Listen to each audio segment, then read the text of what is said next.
Oi, pessoal, boa tarde. Eu sou a Raíssa, jornalista da Memória da Eletricidade, e essa é a nona live que a gente faz aqui no Instagram, de uma série que foi criada para a gente enfrentar esse período difícil que estamos vivendo com a nossa maior arma, que é a informação.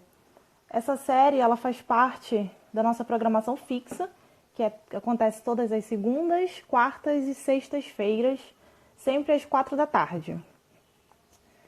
E hoje a gente conversa com o Igor Sacramento, que é pesquisador de saúde pública da Fiocruz e nosso correspondente científico especial. Igor, vou te chamar aqui.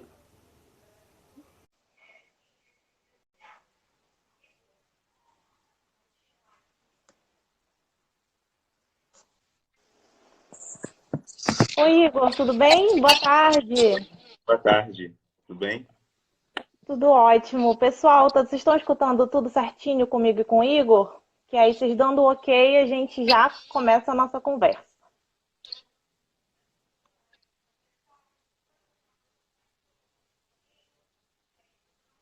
Acho que sim. Acho que tá tudo certo.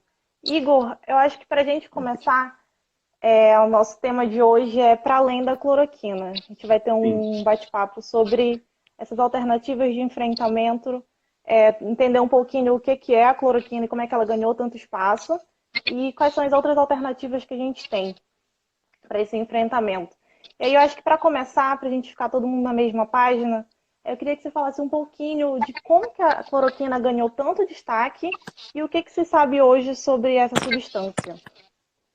Bom, essa substância ela já vem sendo usada há algum tempo no tratamento de doenças como lúpus, malária, artrite reumatoide. Ela vem sendo usada já há algum tempo com essas doenças, com alguma eficácia, né? Comprovada cientificamente. O que acontece em relação no contexto atual da Covid-19 é especialmente a gente não pode separar o fato de que a ciência ela também vive um processo de mercado, né, de disputas no próprio campo científico, que são disputas não só por patentes, né, mas também disputas pelo ineditismo, pela originalidade, pelo reconhecimento que pode ter em relação a isso. E o caso da cloroquina me parece muito associado a isso, a tentativa de encontrar alguma substância que possa dar uma resposta rápida por algum conjunto de cientistas que querem um reconhecimento para essa descoberta.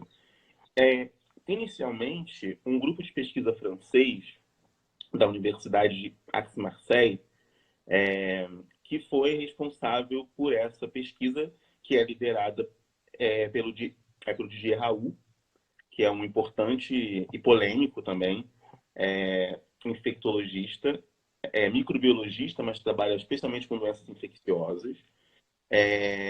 E ele fez uma pesquisa por volta ali de 16, ele divulgou os resultados de uma pesquisa por volta de 17 de março, dizendo que a combinação da hidroxicloroquina com a azitromicina poder, teria resultados no tratamento de pacientes, né, com o Covid-19.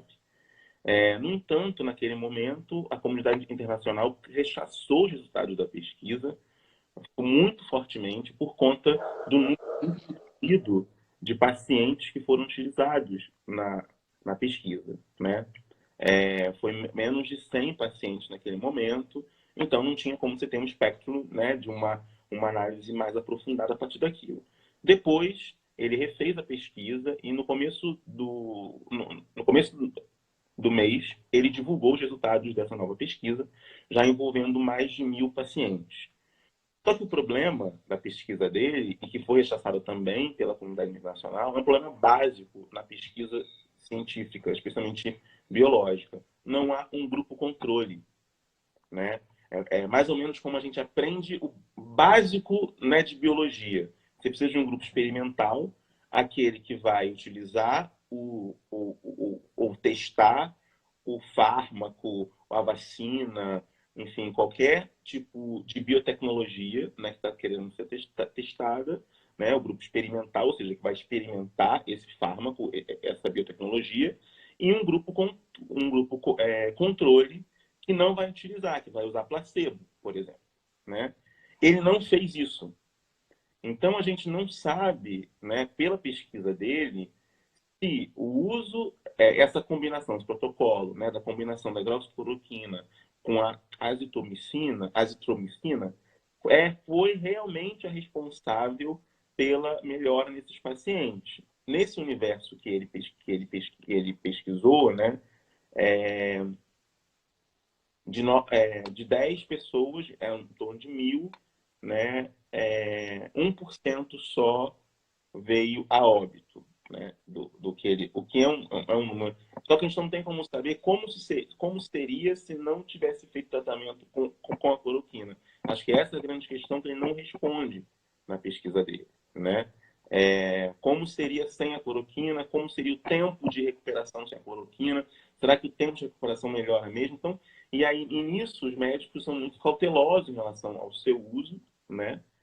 Especialmente por conta das contraindicações, efeitos colaterais, especialmente para pacientes que apresentam algum tipo de cardiopatia ou que, como tem se observado, passam a apresentar cardiopatia por conta da infecção por Covid-19, né? A pressão muito alta, enfim, passa a apresentar nesse quadro específico. Então, é preciso ter muita cautela, né? No uso da cloroquina, ou na cloroquina ou de qualquer outro medicamento, que os resultados ainda são muito contraditórios, né? Ou, neste caso especial, os resultados são insuficientes, né? Eles são insuficientes. E aí, pensando um pouco, como a gente, né, discute também muito a questão da informação científica, etc., né, aqui, também é importante ressaltar que a pesquisa dele foi feita sem avaliação por pares, ela foi publicada sem avaliação por pares, numa dinâmica do contexto. Né? A comunidade científica internacional está trabalhando com a noção de fast tracking, ou seja, as avaliações elas são feitas mais apressadamente para as revistas, para que a comunidade internacional tenha acesso a esses resultados mais rapidamente. Então, o editor da revista se responsabilizou pela avaliação do trabalho. Só que o editor pode não ser necessariamente um maior especialista no assunto, etc. Como veio a vários pesquisadores do Instituto Pasteur, na França, por exemplo, criticaram muito o resultado dessa pesquisa e pedem cautela no uso da cloroquina. No Brasil, alguns hospitais, especialmente em São Paulo, têm feito uso de cloroquina já no sintoma, né, o que é muito preocupante, né, utilizar isso já no sintoma, porque não se sabe a quantidade de efeitos adversos que isso pode ter, né? Mas o que tem se recomendado o protocolo do Ministério da Saúde é de considerar o uso, e aí o termo é considerar, em casos graves. Considerar, porque o caso já é tão grave, Entendi. talvez possa ser considerado nesses momentos. Então a cloroquina ela já surge no ambiente de disputa e um pouco de tensão nessa negociação, o que realmente tem eficácia e o que não tem, o que é especulação, né?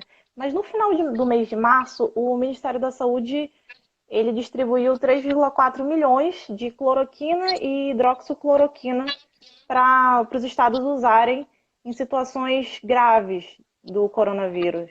Em que contexto que essa decisão é tomada? Considerando já esse histórico que você deu de disputa e tensão na eficácia da cloroquina. Eu acho que tem uma questão muito, muito importante na pergunta que você faz, assim, do contexto, né, em que se dá. Está no contexto, especialmente no âmbito né, do governo federal, de tensão mesmo, em relação à postura do presidente favorável à cloroquina, né, e do ministro da Saúde, que se mostra muito reticente, né, em relação ao uso da cloroquina, ou cético mesmo, que eu acho que é uma postura responsável, né, nesse ponto de vista de desconfiar desses resultados mesmo, né? O presidente convidou alguns médicos para conversar, né, especialmente vinculados à USP, ao Instituto Butantan, ao Sírio-Libanês, ao Albert Einstein, etc., nesse momento, um pouco no bojo da decisão dele, que acompanha a decisão dos Estados Unidos também, especialmente do Trump. de utilização da cloroquina. Deu nesse bojo, alguns médicos, como o Roberto Calil, são a favor, né, do uso da cloroquina, embora eu queira ressaltar aqui, a maior parte dos médicos que são a favor não são especialistas. Eu acho que a gente precisa ter isso, sublinhar isso como sendo importante, quer dizer, não são infectologistas ou não são microbiólogos que trabalhem especificamente com doenças infecciosas. Acho que é importante que a gente, nesse momento, também escute, né, o fato de ser médico, que já é por si só a garantia de saber o melhor resultado. Roberto Calil é cardiologista, né? Então, não menosprezando a sua expertise e não menosprezando a sua capacidade técnica, etc., mas é preciso reconhecer as especialidades, né? Com certeza. Igor, acho que as pessoas estão um pouquinho ansiosas em relação à pesquisa, né? Eu queria que você adiantasse um pouco para a gente em que etapa a gente está agora no estudo sobre a cloroquina. Aí algumas pessoas estão perguntando se um estudo que não foi avaliado pelos seus pares pode ser considerado uma pesquisa científica e que nesse caso, enfim, de pandemia, né, que a gente está com um pouco de pressa para ter já esses resultados, se existem alternativas que substituam o grupo de controle. Uhum. Excelentes questões. Em relação isso que nós estamos vivendo é um contexto muito crítico, né, de pandemia. Então, é uma opção das revistas, em geral, porque o tempo de publicação, só para quem não conhece tanto assim, o tempo de publicação de uma revista pode chegar a 1 ano, 2, né, de um texto na revista. Por conta da demora que existe mesmo dos avaliadores lerem o texto, fazerem sugestões de mudança, as mudanças serem realizadas, né? Aí os avaliadores, de novo, lerem se as mudanças forem realizadas, solicitarem mais se for o caso. Então, há uma demora, né, no processo. Num contexto como esse, como aconteceu muito recentemente no contexto da Zika, né, que todos nós vamos lembrar, especialmente na associação da Zika com a microcefalia, houve o que nós chamamos na editoria científica de fast tracking, ou seja, é uma avaliação mais rápida desses textos que a comissão científica da revista assume essa revisão. Isso tem muitos benefícios, né? Um dos maiores benefícios é a questão da comunicação científica ser mais rápida, né? E as informações chegarem para a comunidade científica de modo mais rápido e promover ações mais eficazes. Um outro problema é esse que eu estou falando aqui, né? Às vezes, os avaliadores da comissão científica da revista, os seus editores, não são especialistas para esse tipo de pesquisa que está sendo desenvolvida num determinado assunto, como o Covid-19, que é muito difícil ter especialistas para algo tão novo, né? Mas, então, isso pode gerar, às vezes, algum tipo de publicação que não que não cumpra etapas que são consideradas básicas no processo de produção de pesquisa. E a pergunta em relação ao grupo, né, experimental e o grupo controle é uma pergunta muito pertinente e que envolve bioética mesmo, né? O que fazer nesse contexto? Criar um grupo controle com pessoas em situação de gravidade não oferecendo tratamento, né, da placebo, o que isso significa também em termos éticos, né, bioéticos, com a vida da pessoa, né? Então, também é preciso ter muito cuidado. O que o pessoal do Instituto Pasteur, liderado pelo Armand Fontenot, que está fazendo agora algumas pesquisas em relação a isso, outras formas de tratamento, não utilizando a cloroquina, utilizando porque precisa de antibiótico, precisa de remédios. Porque, como as pessoas ficam em UTI, é muito necessário antibiótico, fisioterapia, higienização, para além do respirador, né? O respirador é uma das coisas. Então, e remédios utilizados no tratamento de pneumonia severa, que não são envolvidos na cloroquina, mas de infecção pulmonar. Estão sendo usados medicamentos assim e com a cloroquina. Só que isso demora um pouco a resposta, né? Numa pesquisa com mais tempo, isso vai demorar um pouco. Acho que até o final do mês a gente já tem resultados um pouco mais precisos né, numa população, usando um termo, né, um grupo, uma população maior, né, não 100, talvez 1.000, etc., pacientes em situação grave, para a gente poder entender se há, de fato, benefícios ou não no uso da cloroquina. Entendi.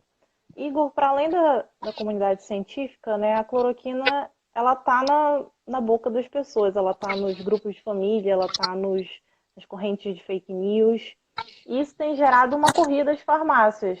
Além do Sim, Brasil, os Estados Unidos também têm vivido isso, né, com alguns casos de intoxicação e escassez desses medicamentos, né? E aí eu queria que você falasse um pouco o que é uma atitude segura hoje em relação a esse medicamento. É ter em casa? Como é que a gente faz? uma das coisas que você falou no começo da nossa fala, que é muito importante, né, que a informação segura é uma forma de prevenção à saúde, né? E, de fato, eu acredito muito nisso.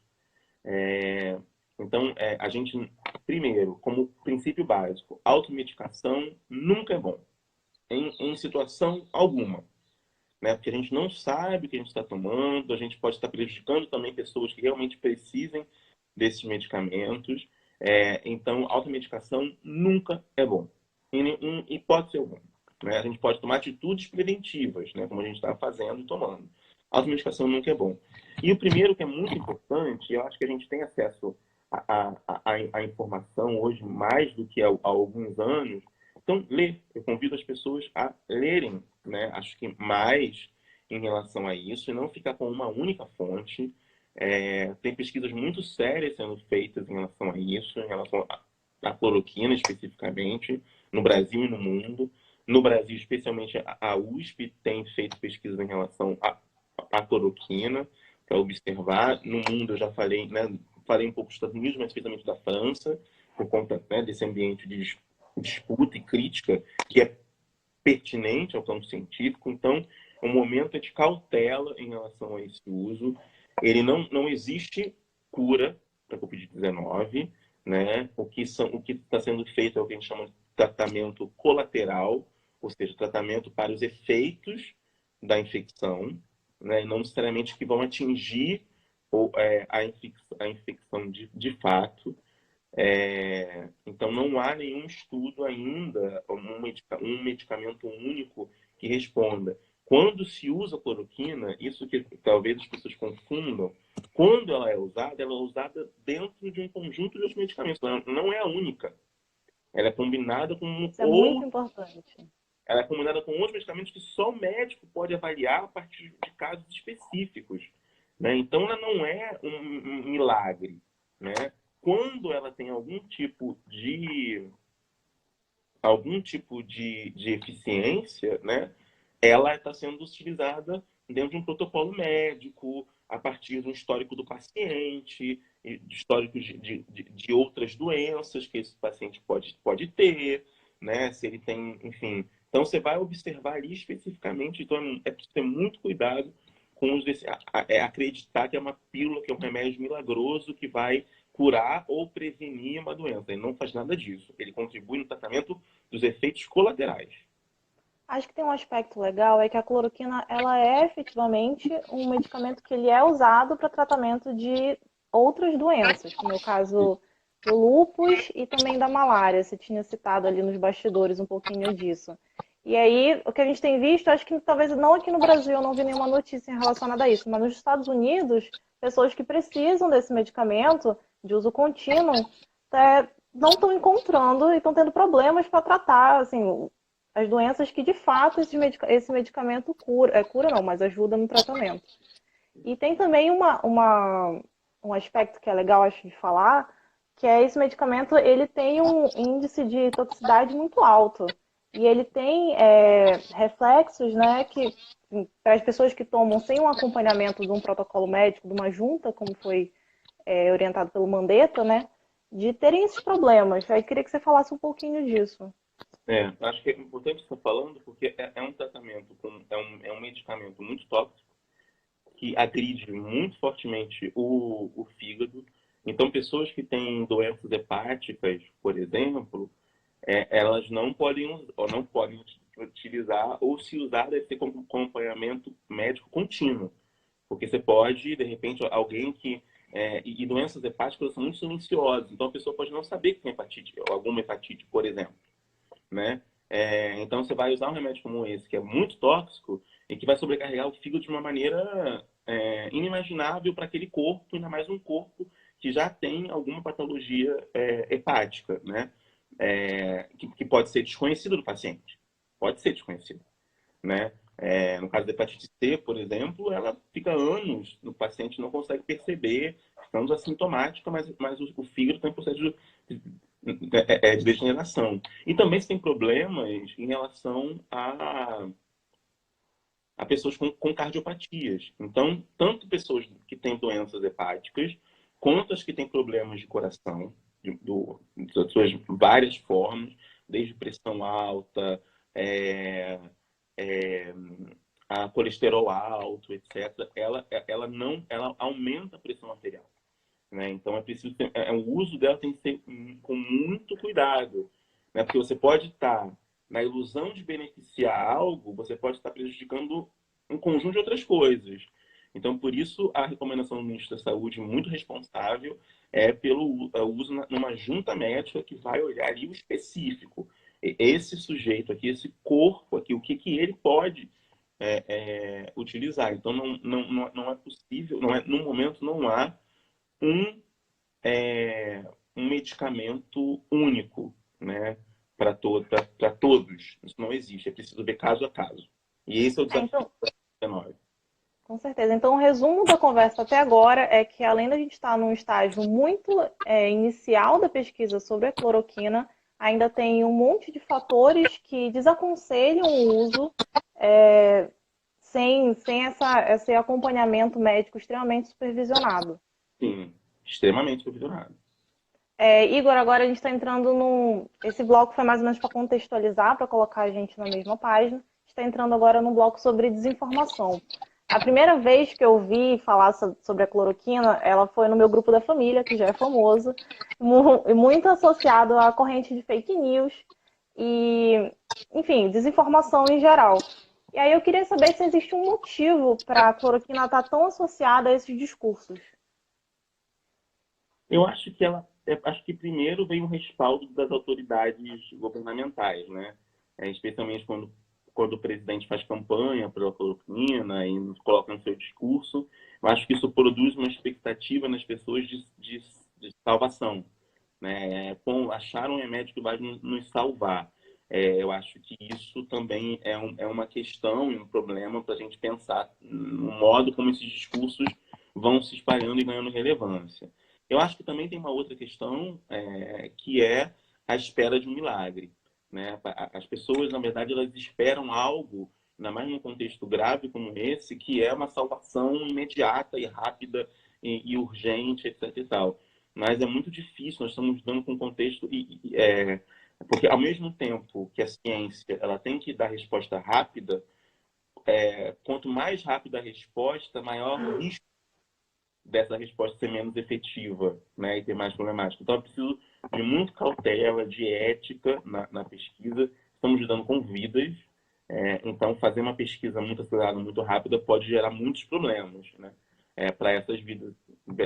Então, mas isso não é o que está no senso comum, né? É uma ansiedade muito grande que eu percebo, especialmente nos grupos do WhatsApp da família, que eu também recebo muito em relação e muito assim, isso é fake ou não? Isso eu vou comprar cloroquina? Aí eu digo que não, mas por que eu recebo muito isso? Não só no grupo da família, mas as pessoas me mandando também, mas é no sentido de uma ansiedade, uma necessidade de segurança. As pessoas querem se sentir seguras. Tem sido muito difícil nesse contexto de tanta incerteza, né? A gente viu ontem uma entrevista do ministro falando que a previsão, né, é de um aumento muito maior em maio e junho, né, dos casos, e especialmente se não houver o isolamento, né, então a gente fica numa sensação de que, enfim, é preciso o que fazer,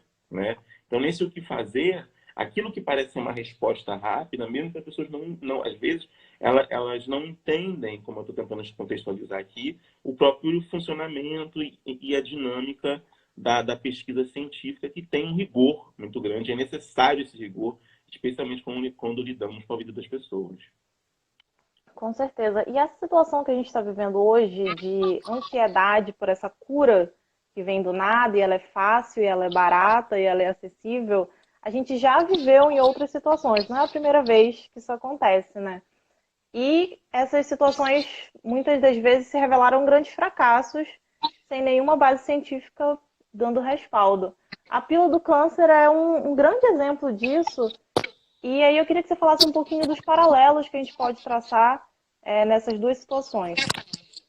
Não, é muito importante a sua pergunta, porque eu tenho visto muitos paralelos mesmo. Estou pensando aí, eu escrevi um artigo comparando esses dois, porque realmente tem muitos paralelos, né, no uso da fosfetolalolamina sintética, que foi né, tomada ali como sendo a cura do câncer, né, e dita a pílula do câncer, de qualquer câncer.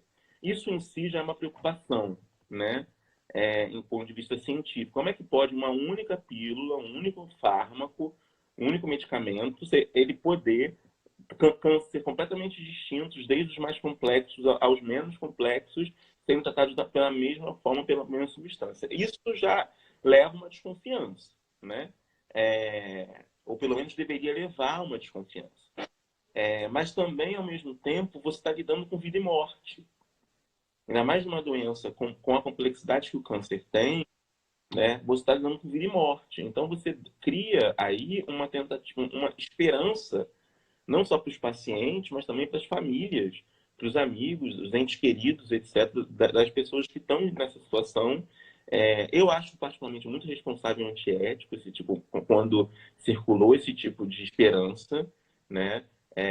Porque na verdade não é uma circulação só da descoberta científica, é de esperança para muitas e muitas pessoas, né? E E você joga com a acaba. emoção das pessoas, né, que estão com parentes doentes. Aí surgiu até quem tem câncer tem pressa. Eu acho que um movimento de pressionar as autoridades pela liberação dessa substância, que é muito o que a gente está vendo hoje, né?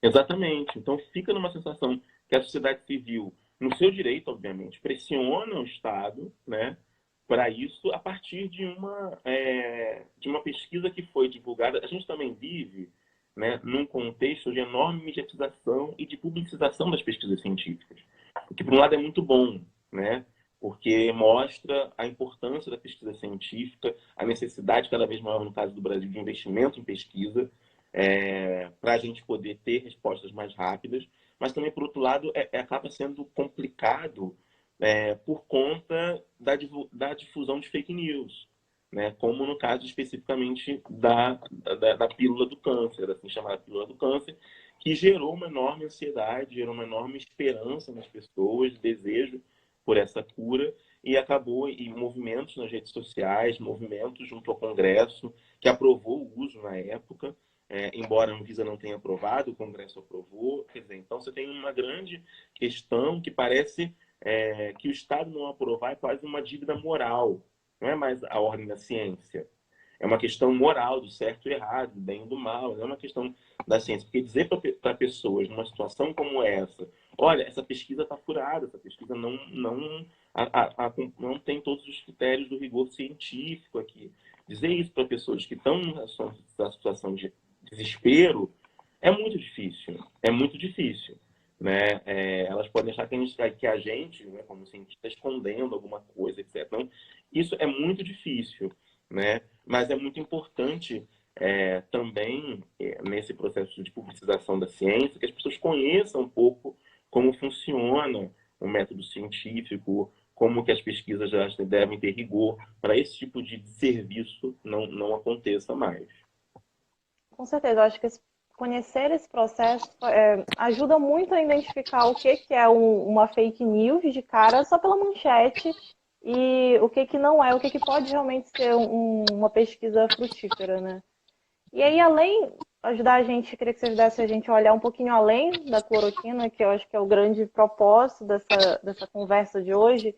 Queria que você falasse um pouco dos medicamentos e dos tratamentos que estão sendo estudados para combater o Covid-19 e no que a Fiocruz está se debruçando nesse momento. Nesse momento, a Fiocruz está se debruçando em alguns estudos preliminares que têm se mostrado muito promissores, mas ainda são preliminares, gostaria de sublinhar, que é o uso de antirretrovirais é, que são utilizados no tratamento de pessoas que vivem com HIV/AIDS.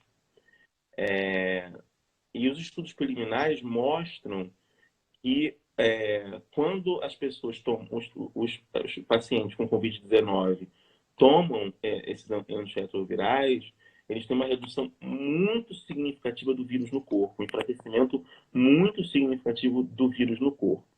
A gente ainda não sabe, e muito mais expressivo do que a cloroquina, né? Só que a gente não sabe ainda. é, São várias questões. Aqui, primeiro, a questão do grupo controle, né, e grupo experimental. Primeiro observar isso. A segunda questão é relacionado aos efeitos colaterais dos antirretrovirais. Em que situações, que pacientes resistiriam num contexto de infecção aguda, né, pulmonar aguda, e que pacientes aguentariam os efeitos adversos, né, os efeitos colaterais dos antirretrovirais. Também tem uma outra questão: pessoas que já vivem com HIV/AIDS e que são infectadas pelo Covid, pelo coronavírus, pelo novo coronavírus, já estão imunes ou não? Porque elas já estão. Surgiu uma pergunta em relacionada a isso aqui, que algumas pessoas que tinham sido consideradas curadas, elas voltou a testar positivo, né? Como é que Uhum. isso afeta a possibilidade de desenvolvimento de um medicamento ou de uma vacina? O Jorge perguntou. Boa questão, Jorge. Isso, em alguns estados, especialmente nos Estados Unidos e na França e na Itália, eu já ouvi alguns relatos ali, né, alguns relatos de pessoas que dizem, são relatos, uma comprovação, que se contaminaram de novo. Mas não há estudo ainda sobre isso. Especialmente profissionais de saúde que podem ter, aí, quais são as hipóteses levantadas até hoje? Ou eles podem ter tido algum tipo de sintoma correlato muito parecido por virose, né? Ainda não estamos livres de virose, estamos vivendo uma mudança, né, de clima agora, né, no Brasil, especialmente no mundo e tal, saindo. Então, quem tem alergias, rinite, não sei o que lá o que, pode às vezes achar que está com Covid, mas é rinite, continua sendo rinite, continua sendo virose, continua sendo gripe, tudo continua existindo, né? O chikungunya, tudo continua existindo. Infelizmente, todas as doenças não foram superadas, infelizmente. Então, a primeira hipótese é essa, né, de uma confusão de sintomas, e a segunda é a possibilidade, de fato, desse vírus ele poder se reinfectar, o que seria algo muito inédito e muito complicado. A gente ainda não conhece toda a dimensão desse vírus, né? Tem relatos, por exemplo, de pessoas que têm muita dor no corpo, não consegue, mas isso não é comum a todos os casos, né? O que a gente fala é falta de ar, que é como a falta de ar é o sintoma mais grave. Mas tem gente que reclama de dor no corpo, tem gente que reclama de febre alta, tem gente que, quer dizer, que são comuns a outros sintomas, mas a falta de ar é muito específica, expressiva, né? E necessidade de intubação e todo esse processo terapêutico. Mas ainda não há comprovação de que ela pode reinfectar. Se ela reinfectar, a gente está numa. Aí a situação muda de figura, né? Mesmo, uma É, outra escala ainda mais complexa. entendi. Então, até agora a gente está trabalhando, para além da cloroquina, a gente está trabalhando com retrovirais.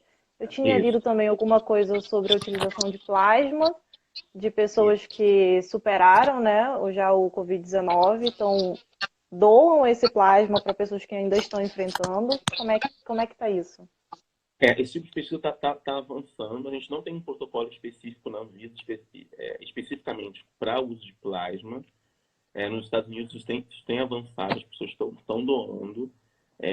aquelas que se curaram, né, com Covid-19, estão doando seu plasma para poder fazer. O que é isso em termos básicos? Assim? Na verdade, a pessoa vai observar, né, no laboratório, porque a produção de anticorpos que combateram esse vírus e foram eficazes na destruição, né, desse vírus no corpo. Então, ele se torna, o vírus continua no corpo, mas ele fica inativo. É o termo que a gente utiliza. Ele fica inativo dentro do corpo. Então, especificamente em relação ao uso do plasma, ainda é muito experimental, mas tem tido uma resposta muito interessante, né? Nos Estados Unidos, especificamente, está sendo usado plasma, na China também, e tem tido uma resposta interessante. Mas isso não tem como ser em larga escala, né? Tem limites para a questão do plasma, né? Você faz uma doação de uma pessoa para outra, no máximo 2 pessoas, etc. Tal, mas tem limites para esse uso do plasma, e limites, inclusive, que esbarram naquela outra pergunta que a gente estava falando. Se é possível reinfecção, né? Sim, com certeza. Você ainda tem uma outra questão ali associada. E será que todos. Então, tem que ter utilizado, mas com muito cuidado, né? Esse tipo de pesquisa, que é importante. Eu diria que os Estados Unidos e China estão fazendo isso. No Brasil, ainda vejo pouca pesquisa relacionada a isso, mas os Estados Unidos e na China que estão avançando e fazendo alguns testes já em relação a isso. Acho que em breve a gente vai ter uma resposta é, mais, enfim, eficaz e segura em relação a isso. Assim como a gente observou da cloroquina, esses tratamentos, eles ainda estão em processo de teste e pesquisa, né? E é importante que a gente siga isso também em relação a eles. Aí eu queria que você falasse um pouquinho de quais são essas etapas e, e qual a importância de segui-las. Eu acho que as etapas são. É muito difícil falar isso, né?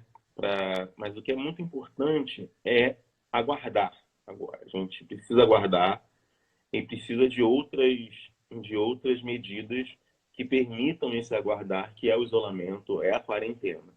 Né? A gente já tem relatos, especialmente nas maiores cidades, do esgotamento do sistema de saúde em relação a isso. E não adianta ter só UTI, não adianta ter. Acho que o caso da cloroquina, estou fazendo esse paralelo, o caso da cloroquina, especificamente, ou de outros tratamentos, é um pouco em relação a isso. As pessoas ficam, mas é o respirador. Não é só ter o respirador, você tem que ter toda uma estrutura de UTI, né, que envolve ter fisioterapeuta especializado em no trato respiratório, né? Para reensinar a pessoa a respirar, porque você fica no respirador por um tempo e depois você sai. Como é que é esse o desmame do respirador? São várias questões. A infecção que a UTI pode trazer. Então, são várias questões que para evitar o isolamento é fundamental. Então, em relação a essas etapas, a etapa fundamental é a experimental. A primeira, né? Você Uhum. experimenta um grupo específico. Em geral, os testes são feitos inicialmente com animais, é, em- antes de usar em humanos, mas também há testes já sendo feitos diretamente com humanos pela urgência, né? É, nesse momento. Então, de experimentar esses casos com grupos pequenos, controlados, com autorização, etc. Então, esse momento experimental que tem que ser associado ao grupo controle, não tem como. Né? É fundamental isso para poder ver a eficácia e abrangência disso. Então, depois desse momento, você coloca, seguindo todos esses procedimentos, né, uma população significativa, não adianta ser 2 pessoas, né? Uma população significativa que está sendo experimentada, um conjunto, né, você ter um grupo controle e um grupo experimental, você tem um método rigoroso considerando, por exemplo, nesses grupos, pessoas que têm comorbidades semelhantes, ou seja, doenças prévias semelhantes. Não adianta também você colocar um grupo totalmente heterogêneo com pessoas, né? Ou se for heterogêneo, reconhecendo essa heterogeneidade e fazendo divisões e cruzamentos. Se é homem ou mulher, se tem cardiopatia, se tem hipertensão, colesterol alto, doença hepática, etc. Isso tem que estar tudo considerado na pesquisa e classificado. Não adianta só pegar uma opção de gente e colocar ali sem descrever, né, em cada um desses casos o que aconteceu. Então, precisa considerar essas especificidades, né, orgânicas, digamos assim, para poder ter uma pesquisa eficaz. E a partir disso, você vai submeter né, as revistas e aí a comunidade internacional que vai fazer as avaliações, etc., e transformar um resultado de pesquisa, transformar, pode ser adaptar, inclusive, né, em protocolos médicos pelos países. Então, isso leva tempo. Isso leva tempo. Entendi. E observado esse andamento, né, processual, a gente tem uma data prevista para ter um medicamento de aplicação massivo ou uma vacina? Para a vacina, o que tem sido dito assim, especialmente né, os meus colegas que trabalham na Fiocruz, né, com a produção de vacinas, no Banin, etc., dizem que só ano que vem. Né, este ano ainda seria muito difícil vacina. Então, isso cobrará de nós, quando o ciclo do vírus passar, né, porque ele vai passar, como todos os vírus, ele tem um ciclo, a gente, enquanto espera, a gente vai ter um momento muito grande, né, um período, né, de mudança de comportamento, utilização de máscara na rua, né, evitar o contato social, o que é muito difícil em cidades muito populosas, né, metropolitanas, mas utilização de máscaras, por exemplo, né, Isso a é gente muito vai... legal que você está falando, que assim, a gente não pode comprar a cloroquina, a gente tem que esperar por um protocolo de pesquisa científica confiável e seguro. Qual que é a nossa parte para contribuir nesse enfrentamento, né? Porque é uma ação coletiva, não são ações isoladas, são ações coletivas de enfrentamento. A gente vai mudar, então, a nossa sociabilidade vai ter que se adaptar. A nossa sociedade vai se adaptar radicalmente. Eu diria que isso é muito difícil para brasileiro, né? Porque tem uma questão, né, de contato muito forte, etc. É a nossa cultura, mas isso é necessário a adaptação enquanto a gente espera o vírus continuar circulando. Quando achatar a curva, né, do vírus, o vírus vai continuar circulando. Então, pessoas vão se contaminar pelo coronavírus ainda, enquanto não houver uma vacina. Né? Eu aposto muito na vacina mais do que no medicamento. O medicamento demoraria muito mais. A vacina, como ela lida com anticorpos, como está trabalhando aqui, então essa pesquisa com plasma pode ajudar, inclusive, na produção de vacina, por exemplo. Né? Ela pode ajudar. Então, eu acho que o tempo de resposta mais rápido é menos de um medicamento, um fármaco específico, e mais para vacina, né? E a ação dela é muito importante. E também eu acho que, como eu estava falando assim, um mundo pós-Covid-19, até em relação mesmo à vacina, né? Porque ela veio, há muitos movimentos anti-vacina no mundo, né? Cada vez crescente mais, e é a vacina que vai nos proteger do Covid-19. Não, eu não vejo a curto prazo um único medicamento. Eu vejo sim a vacina. Então, o que a gente pode fazer agora? Para quem puder se isolar, né? Trabalhar em casa. Quando E for qual a fazer, estimativa dessa quarentena? A gente já tem? é difícil dizer, mas a gente pode, pelo menos até junho, final de junho. Pelo menos. Final de junho. Pelo menos até E final de junho. depois disso, adaptar esse contato. De contato, né? Fazer muita higienização. Quando trouxer coisas que a gente está fazendo agora, manter, né? Os alimentos que chegam do supermercado devem ser higienizados. O álcool gel é muito caro, em geral, para fazer toda essa higienização. Eu tenho recomendado, né, a água sanitária, uma colher de água sanitária diluída em 1 litro de água é muito eficaz, né, na higienização, em eliminar o vírus, etc. É muito eficaz, vem sendo recomendado também, e é muito mais barato do que o álcool gel, que o preço inflacionou terrivelmente nos últimos tempos. Então é muito eficaz. É claro que para usar na mão não é melhor, mas estando em casa é água e sabão, que é mais eficaz ainda que o álcool gel, né? Então, é água e sabão e, assim, né, se você vai receber alguma coisa em casa, lavar a mão para receber, né? Se, as compras, frutas, etc. Porque esse vírus em particular, ele se deposita nos objetos e pode ficar ali em média 24 horas. Dependendo do material, né? Eu vi que ele pode ficar vários dias.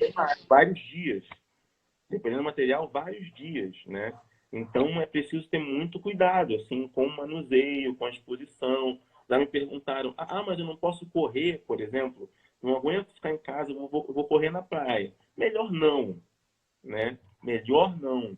Até Porque porque se você todo mundo for correr na praia, vai estar todo mundo acabou na praia, né? É muito praia, acabou egoísta essa atitude. a atitude. Então, é realmente refazer as práticas mesmo, sabe?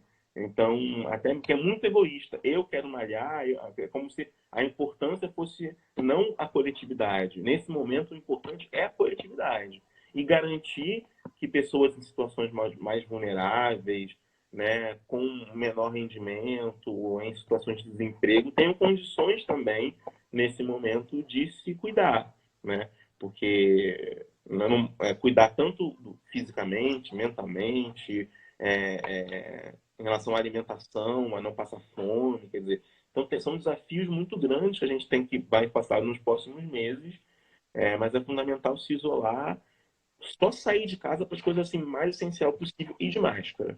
Não precisa ser máscara cirúrgica, pode ser máscara de pano que você faça em casa, né? Tem vários protocolos, eu recomendo o do Ministério da Saúde, mas eu vi na imprensa vários que são legais também, modo de fazer, faz com criatividade, também é uma coisa para as crianças, fazer uma coisa lúdica, etc. Pegar um pano antigo e lavar. Aí saiu, teve que sair, foi na farmácia ou foi no mercado e tal, lava a máscara com água e sabão, põe para secar e depois utiliza quando tiver que sair. Então, enfim, é uma nova sociabilidade que a gente vai ter que encarar até a vacinação. Não temos. Nossa, Igor, muito interessante essa perspectiva que você abriu, porque a gente está falando, assim, na vida privilegiada, a gente tem esses contatos, mas na vida real, as pessoas não têm acesso à água, as pessoas têm dificuldade. Álcool em gel é um item inacessível praticamente. Então a gente está falando de desenvolver protocolos aí cada vez mais acessíveis e expansivos, né? Em massa. Eu Mas, acho que é Igor, muito fundamental. interessante, que já que a gente vai ter que se adaptar a longo prazo. Aí, para terminar, que a gente já está estourando o nosso tempo, eu queria que você desse algumas dicas de como reconhecer uma fake news. Porque muitos dos problemas que a gente falou aqui estão relacionados à difusão de informações falsas, né? Que é a desinformação, que coloca a gente em estado de angústia, de desespero, e acaba não sendo muito racional no enfrentamento dessas situações que exigem de nós muito discernimento. Aí, quais são as dicas que você daria para alguém se deparar com uma notícia? Onde que são os canais para checar essas notícias? E queria que você indicasse também alguns canais de divulgação científica para as pessoas acompanharem, que são informações seguras. Tem um serviço muito interessante que o Ministério da Saúde tem há mais ou menos 3 anos, chamado Saúde Sem Fake News, que é um número de WhatsApp que as pessoas podem ali. Eu vi isso daqui, é fato ou é fake? E podem tirar sua dúvida e vão ter respostas, em geral, de maneira rápida. Também é interessante o Fale Conosco da Fiocruz, né? Ele é bem utilizado, você pode mandar a resposta pergunta por e-mail, pelo Facebook da Fiocruz, por telefone, e sua resposta vai ser bem rapidamente dada, então também é uma dica importante. Mas dicas em termos de receber algo no WhatsApp, né? E o que fazer com isso, antes de compartilhar, checar, né? Verificar em sites, em outros sites, se aquela informação está sendo circulada, né? E em alguns sites de confiança, especialmente, eu diria que pelo menos duas instituições, tanto o Ministério da Saúde quanto a Fiocruz, que estão disponibilizando informações diárias sobre isso, mas também nos veículos tradicionais de informação, né? Nos grandes, que a gente chamava de grande imprensa, né? Sim, Ver se segurar o dedo na hora de compartilhar, porque quando a gente vê uma informação que corrobora o nosso ponto de vista, parece que dá uma coceira. Então a gente tem que realmente fazer essa checagem, independente do viés político, independente de tudo. exatamente. Exatamente. É muito importante segurar esse dedo e checar a informação, que a informação é saúde. Com certeza. Igor, muito obrigada pela live de hoje. Eu acho que teve muito conhecimento, você abordou algumas perspectivas bem legais aqui. Quem chegou pela metade, esse vídeo vai ficar salvo no nosso IGTV. E na próxima quarta e na próxima sexta, às 4, sempre às 4, a gente vai ter live aqui também, no canal da Memória. Pessoal, muito obrigada. Obrigada, Igor, mais uma vez. A gente está aí na segunda de novo com você. Quem tiver dúvidas sobre saúde, sobre divulgação científica, sobre pesquisa, manda pra gente que a gente traz para a live do Igor. Muito obrigado, gente. Igor, beijo. Tchau, tchau. Tchau, tchau.